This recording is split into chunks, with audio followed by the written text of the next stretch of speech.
Pessoal, vamos falar um pouquinho sobre muitas perguntas que também chegaram para a gente com relação a consequências do não uso ou do não uso adequado de EPIs.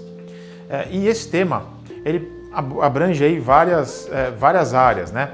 A gente pode ter aí na área jurídica repercussões tanto para o funcionário quanto para a empresa, né? Se alguém não estiver usando o EPI e por acaso tiver uma doença no futuro, se a empresa tem normas claras para que esse funcionário use o EPI e essas normas não foram cumpridas, ele não cumpriu no caso, a empresa pode até fazer sanções contra esse funcionário, até outras medidas mais drásticas. E caso não tenha, né, essas orientações da empresa com relação ao uso de EPI, controles de EPI, liberação dos EPIs, os funcionários que se adoecerem ou tiverem acidentes por causa disso, a empresa pode ser notificada, pode ter que pagar multas, pode ter que fazer outras medidas nesse âmbito jurídico.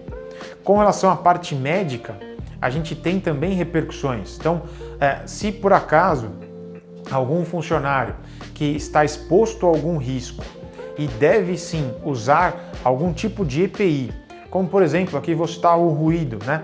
Se a pessoa está exposta a um ruído acima do nível normal e precisa usar um EPI de controle para sua proteção, caso esse funcionário não use e por acaso ou use de mau uso, né, desse equipamento e lá na frente adoeça por conta disso, a gente terá uma pessoa que está com uma doença que foi causada pelo mau uso daquele equipamento. Então a empresa ela deve sim controlar o uso do EPI e caso não haja esse controle, ele pode até acionar a empresa com relação a isso. Então é dever da empresa fazer isso para se resguardar, inclusive, quando ela entrega os EPIs. E o funcionário ele precisa usar o EPI para ficar seguro. Aquilo é para a segurança dele. Então, se ele não usar o EPI, ele pode, por exemplo, perder a audição lá na frente e ficar surdo quando tiver mais velho. Ou, em casos mais extremos, esse é um caso que ele vai sentir só lá na frente, né? Só lá na frente. Mas a gente fala aí, por exemplo, trabalho em altura. Então, se a pessoa não for se ancorar adequadamente, não usar o cinto de segurança, não fazer lá todas as medidas que devem ser feitas, e se por acaso cair, esse funcionário pode até levar a risco de ficar internado, ter uma morte.